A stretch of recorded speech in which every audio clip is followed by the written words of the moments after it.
여러분 반갑습니다. 저는 경인교육대학교에서 근무하고 있는 미래학자 류청산 교수입니다. 지난 시간에는 우리나라에서 코딩 전문가라고도 불리는 소프트웨어 개발자에 대해 알아보는 시간을 가졌습니다. 이번 시간에는 올해의 인기직업 종합순위 2위에 오른 통계 전문가에 대해 알아보는 시간을 갖도록 하겠습니다. 미국에서는 일명 컴싸라 부르기도 하는 컴퓨터 사이언스를 전공한다고 하면 머리 참 좋은가 보다란 말을 가끔 듣는다고 합니다. 그런데요, 통계를 공부한다고 하면 너 정말 천재인가 보다라는 말을 듣기도 한다고 합니다. 그래서인지 우리나라에서는 통계를 참 어렵게 생각하는 경향이 있는 것 같습니다. 어쩌면 입시의 영향일지도 모르겠네요. 하지만 빅데이터 개념이 발전하면서 생활 속에서 통계를 멀리하기는 이제 어려워 보입니다. 왜냐하면 비즈니스 분야의 인기직업 순위에서 통계학자를 비롯한 수학과 통계 관련 직종들이 상위권에 올라와 있기 때문입니다. 그리고 이들의 미래 전망은 다른 어떠한 일자리보다도 좋게 나오고 있습니다. 그래서 오늘은 여러분들에게 통계 전문가에 대한 정보를 제공해 드리고자 합니다. 그럼 지금부터 통계 전문가에 대해서 데이터에 기반한 정보를 여러분들과 함께 살펴보도록 하겠습니다. 이 내용들은 앞 시간에 제가 이미 설명을 드렸습니다만은 매번 이렇게 직업을 소개할 때 활용되기 때문에 여러분들과 함께 다시 한번 복습을 해보고 가는 시간을 갖도록 하겠습니다. 제가 지난번에 어떻게 얘기를 했었죠? 최고 인기 직업의 순위를 결정하는 기준은 크게 5가지 카테고리로 되어 있다고 했습니다. 연봉, 고용 전망, 성장 전망, 스트레스, 근무 여건, 이렇게 5가지입니다. 꼭 기억해 두기 바랍니다. 그리고 이것들을 산정하는 기간은 2016년부터 2026년까지 10년이라고 했습니다. 자, 다음으로 이번에 슬라이드도 지난 시간에 이미 소개한 바가 있습니다. 그래서 이것도 매우 중요하기 때문에 여러분들이 눈에 친근감을 가질 수 있도록 반복해서 여러분들이 확인해 주시기 바랍니다. 그래서 이번에는 통계 전문가가 이 중에서 어느 부분에 해당되는가를 여러분들이 알려주기 위해서 제가 추가적인 표시를 해왔습니다. 한번 볼까요? 먼저 고용 전망입니다. 고용 전망을 보게 되면은 10점 만점에 최고 10점을 받았습니다. 그래서 이와 같은 조건들이 대부분 충족될 때 10점을 부여받게 되겠죠. 그 다음에는 성장 전망, 스트레스 수준, 근무 여건에 관한 지표를 표시해 두었습니다. 통계 전문가가 속한 카테고리를 여기에 표현해 주었습니다. 마지막으로 지표 반영 점수의 연봉입니다. 연봉은 7.2 정도를 받았기 때문에 이 구간 6에서 8점 사이에 포함이 됩니다. 제가 대략 계산을 해보니까 우리 돈으로 통계 전문가는 약 9,500만 원 정도에 해당되는 연봉입니다. 물론 중앙값입니다. 이 자료 또한 지난 시간에 소개해 드렸습니다. 여기에서는 상위 13개의 종합인기 순위를 차지한 일자리들 중에서 통계 전문가의 위치가 어디쯤인가를 여러분들 한눈에 알아볼 수 있도록 다시 한번 소개해 드렸습니다. 그래서 통계 전문가는 여기에 있습니다. 작년에는 6위에 랭크 됐었고요. 올해는 2위입니다. 연봉은 약 84,000불 정도, 연봉 점수 7.2, 고용 전망 10.0, 성장 전망 8.0, 스트레스 8.0, 근무 여건 8.0입니다.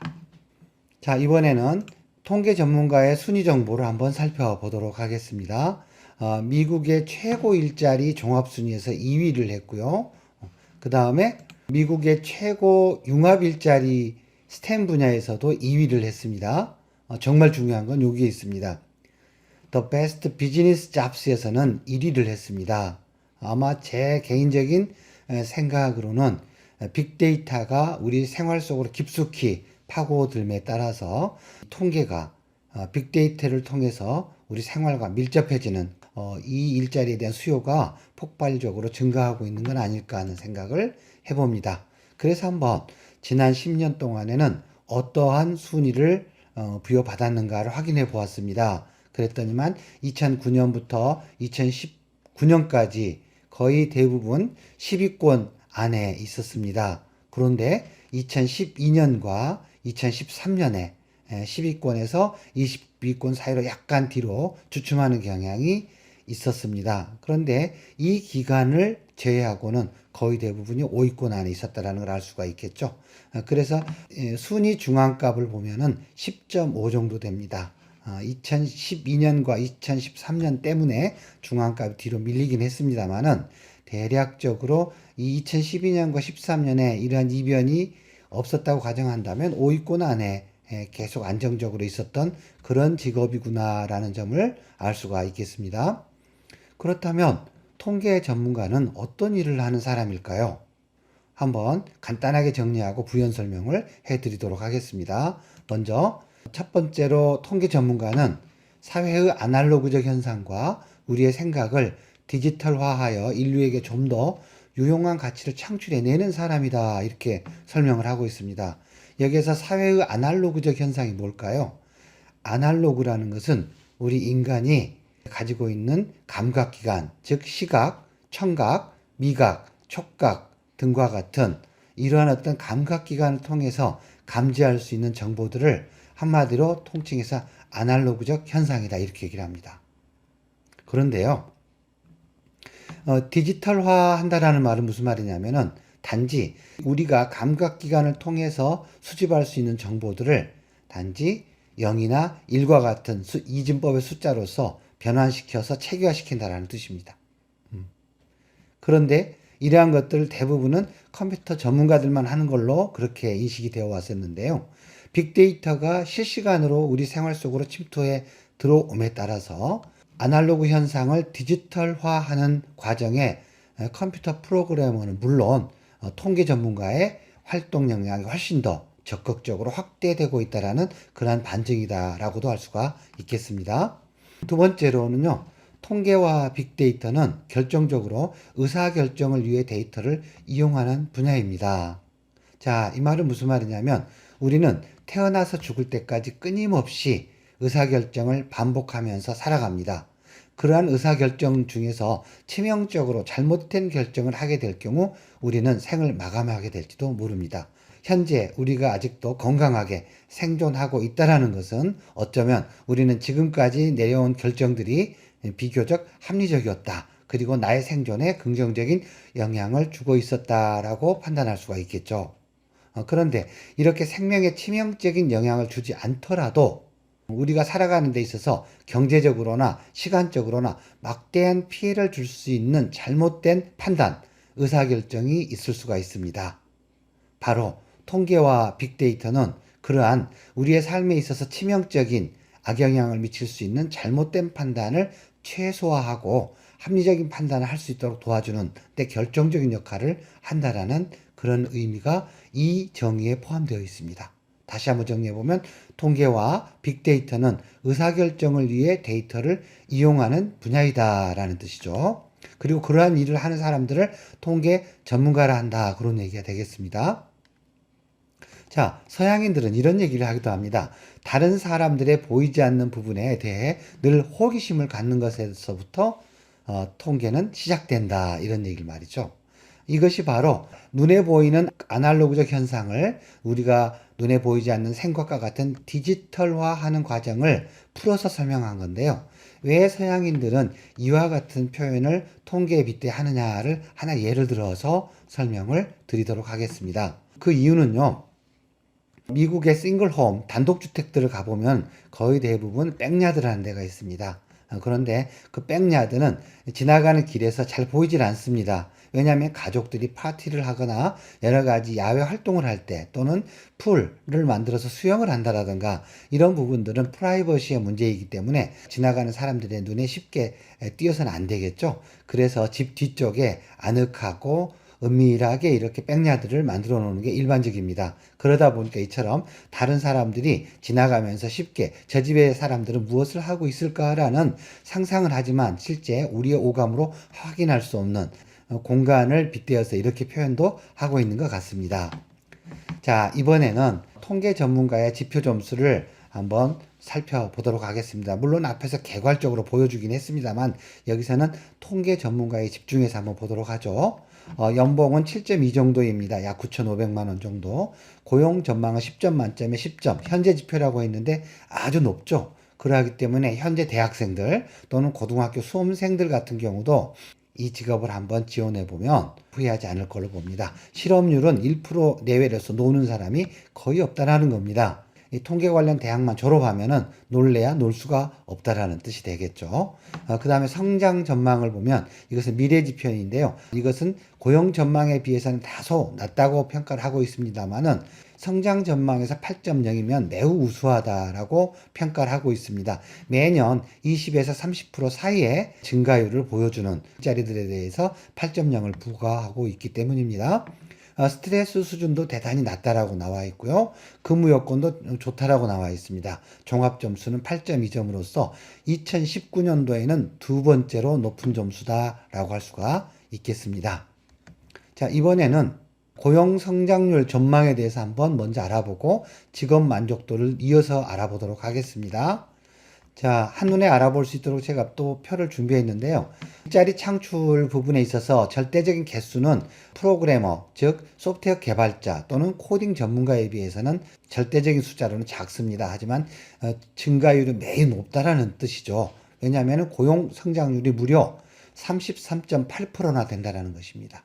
이것 때문에 아마 10점 만점에 10점을 받았을 겁니다. 현재 지표가. 그리고 실업률 또한 이렇게 1%도 채 안 되는 0.9% 정도로 엄청나게 실업률이 낮습니다. 그 말은 그만큼 일손이 많이 필요로 한다라는 그런 얘기가 되겠고요. 이 떠오르는 일자리이다 보니까 비교할 만한 동종업계의 자료가 없어서 이 데이터는 제가 생략을 하였습니다. 다시 한번 정리해보면 실업률은 1% 미만, 고용 성장률은 무려 30%가 넘어가고 있다는 점, 이 점을 눈여겨 봐주시기 바랍니다. 다음으로는 직업 만족도입니다. 승진이나 급여 기회 또한 이제 신생 직업에 포함이 되기 때문에 꽤 좋은 편이라고 할 수가 있겠고요. 업무 환경이나 직무 복잡성, 특히 스트레스와 관련돼서는 스트레스가 보통 이하이기 때문에 좋은 편이다, 그런 얘기가 되겠고요. 근무 여건의 유연성에 있어서도 보통 이상이다. 이것은 소프트웨어 개발자, 다시 말하면 앞에서 소개한 코딩 전문가와 마찬가지로 근무를 내가 제 3의 장소에서 할 수도 있고 내 집에서 내가 재택근무를 할 수도 있고요. 그 다음에 회사에 출근해서도 할 수 있는 그러한 특징을 나타내는 지표라고 할 수가 있겠습니다. 여기서 눈여겨보아야 될 것은 스트레스 수준이 상당히 낮다라는 점입니다.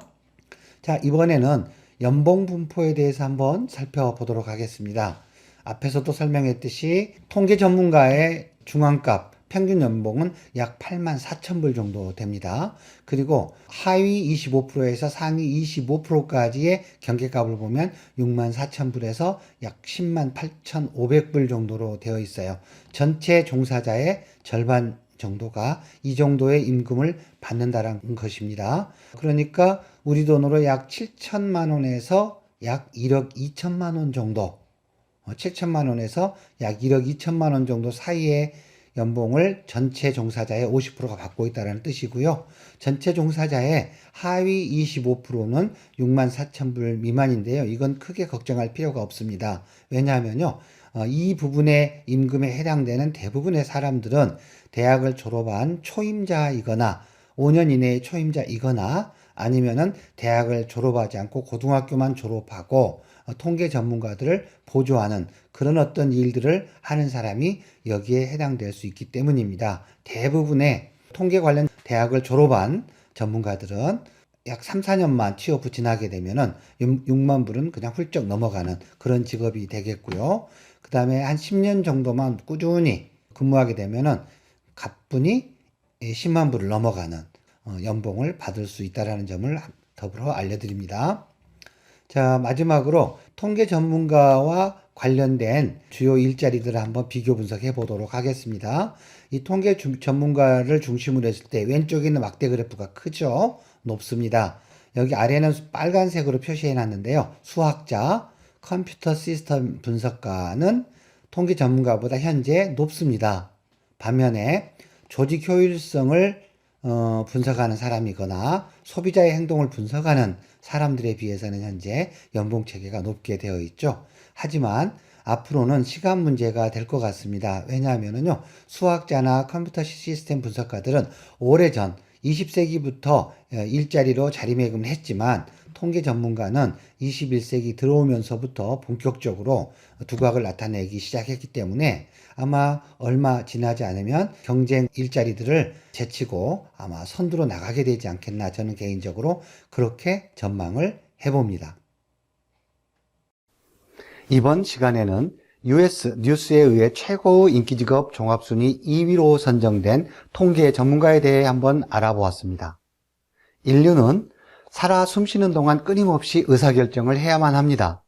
그런데 주어진 여건에서 가장 합리적인 방법을 선정할 수 있도록 의사결정을 하는 것이 무엇보다도 중요합니다. 여기에서 합리적으로 마음을 정하는 데 있어 통계보다 더 좋은 방법은 아직까지 없어 보입니다.